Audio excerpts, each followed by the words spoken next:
Batman issue 102, James Tynion the fourth and Carlo Pugolane on the art. And Carlos D'Anda does a few pages as well. Oh, does there? Is that a specific part of the book that he does? I think it's the flashback pages. That makes sense. Okay, that makes sense. I did not notice the name in the credits. I apologize. So, yeah, this is we're kind of obviously the last issue was kind of like a reframing, quiet issue of Batman and Catwoman on the rooftops. This is kind of the issue that really brings the Ghostmaker into it, which is merging fairly seamlessly with the Clown Hunter stuff. Because I was wondering, I thought we were doing Clown Hunter first, but it actually turns out that they're kind of intermingled in some way.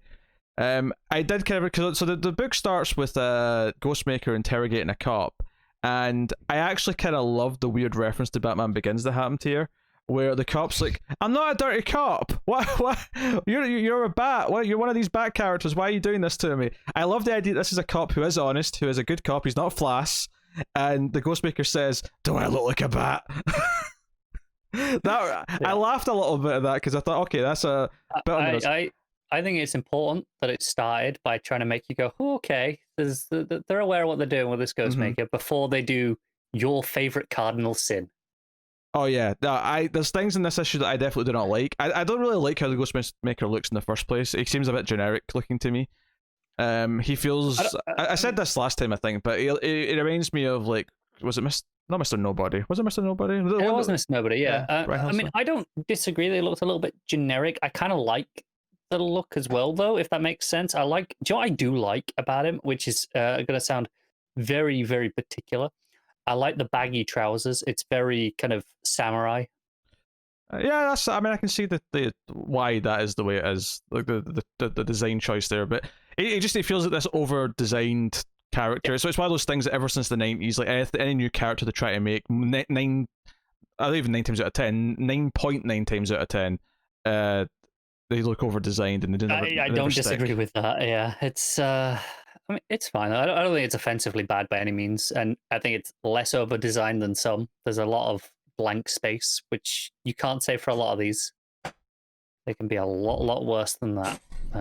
Yes. The helmet is a bit weird though. So we introduced this idea called the Grinners, which is this. It's basically like a lot of what the Joker henchmen are. Is that they're kind of, they are people who need mental help, and they've been in and out of Arkham.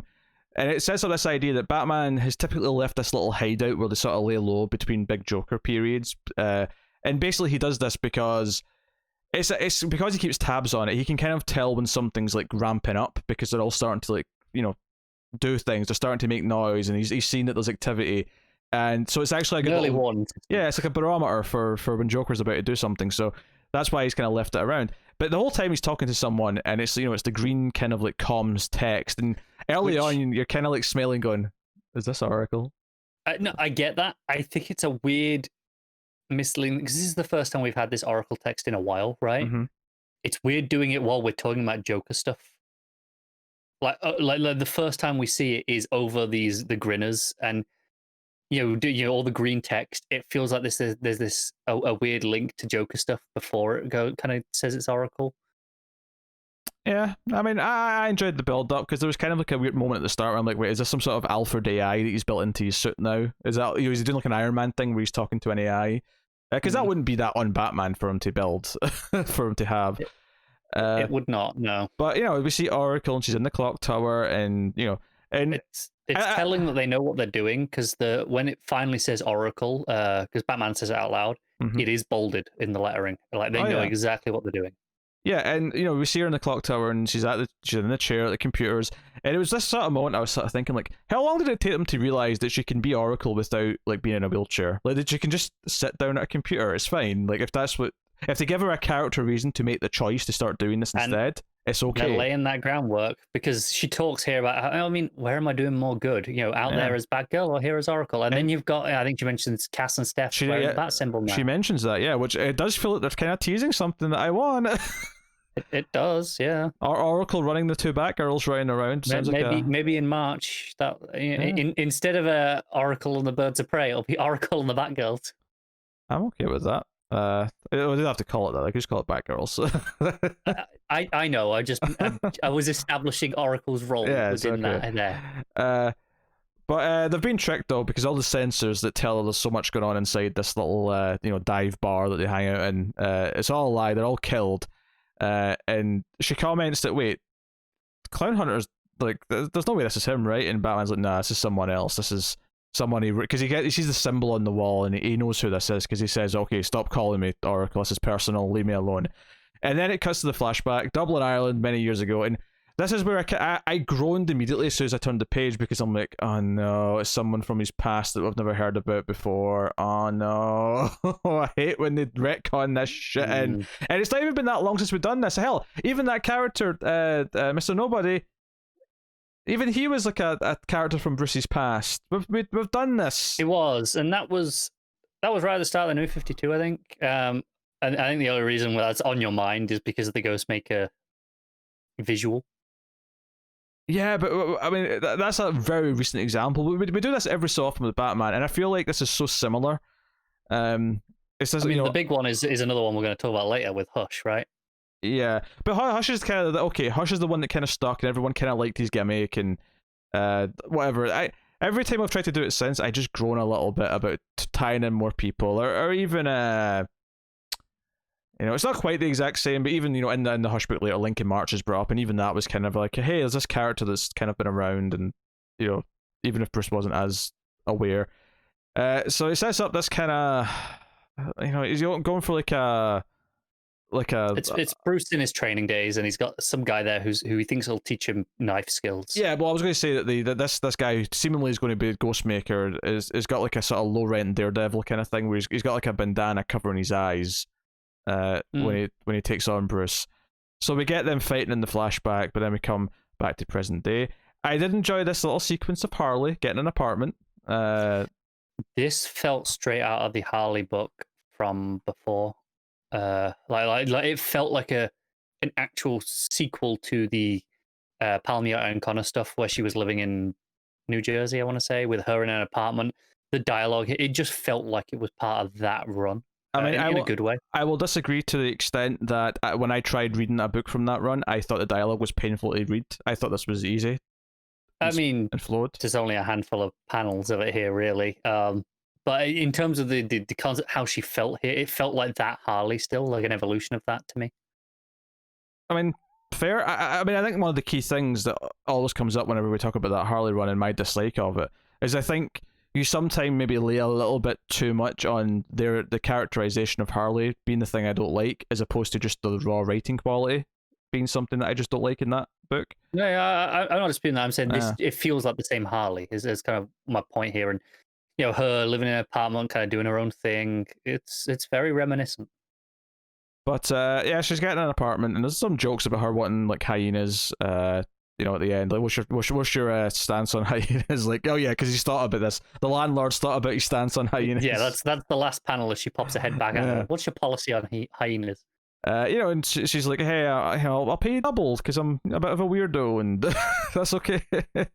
So he gives in because he realizes she's just going to break in until he gives in anyway. But the Clown Hunter is kind of tracking her, because I was sort of reading this. I was like, okay, it's nice that Harley's kind of like a recurring, like, friendly character in this book. I think I like her being kind of this support character more than I like her being the lead character in something.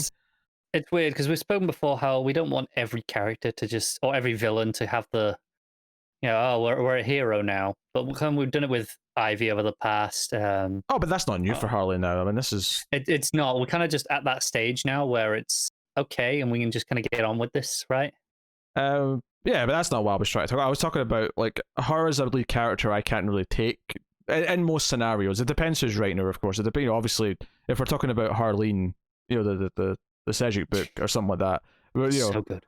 But like, I think as a supporting character, she's much like what's a good example here? I'm trying to have a good example.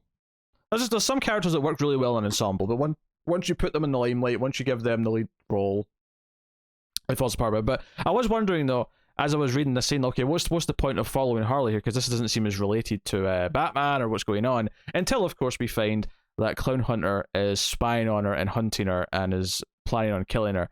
But that's when the Ghostmaker shows up. He's going to kill the kid. Batman swoops in, and very quickly, they debate about, like, how you should already put this kid away, but he's giving them the chance to kill again. I mean, hell, in terms of the kind of inserting into the history, I hate this part here where it's like, we had an agreement. This is my city. Yeah, what we've never heard about him before. I don't like that either.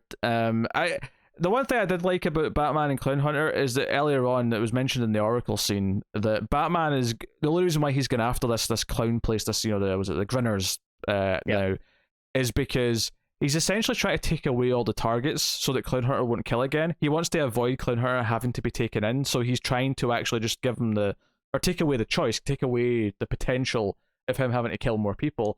And it was kind of like this. Okay, it was kind of like I don't want to say sweet, but like he's trying to not prosecute the kid as a complete killer, in a sort of loophole kind of way, where he's, instead of like taking him in and sort of full on Jason Todding him and like like try to make him a Robin, he's doing something different. And I think that was an interesting little beat, and I like that part of it.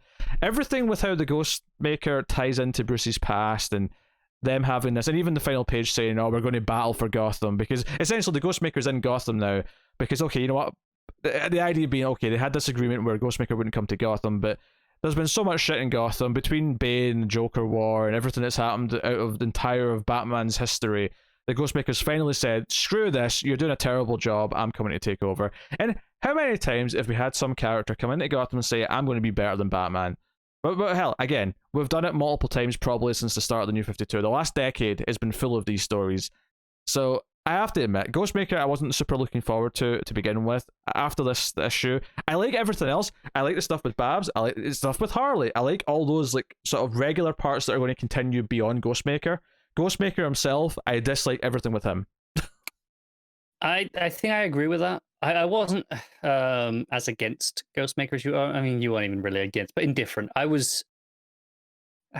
want to say optimistic, but open to what Ghostmaker was. I think a little bit more than you. I would just say I thought it didn't look that good, and I felt, I guess, like some minor red flags, which, I didn't necessarily know if those were worth anything at the time. Right. This issue, though, is just like red flags in my face, just be like, "Hey, red flag, suffocate with a red flag."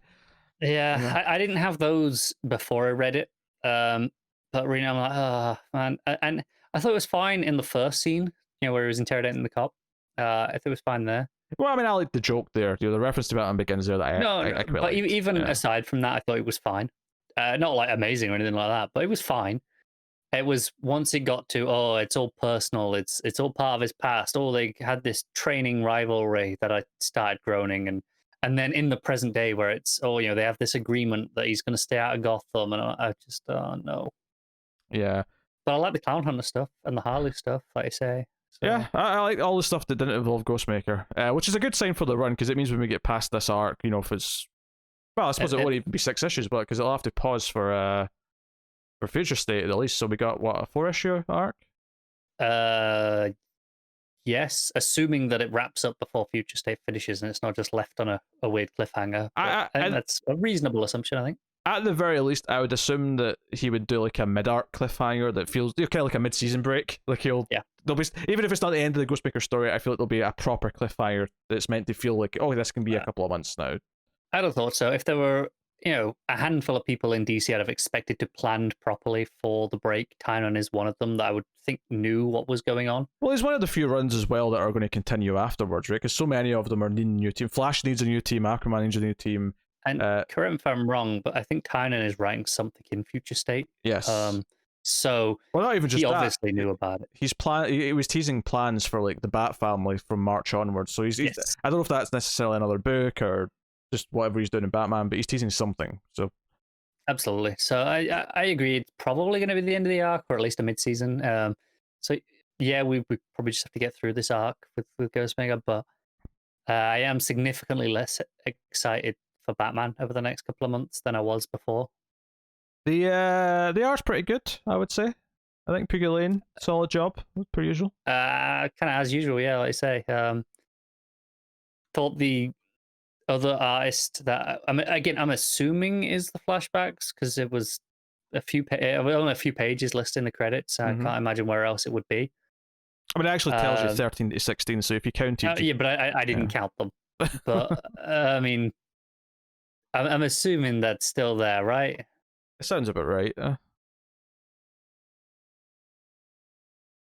It's fine. I am.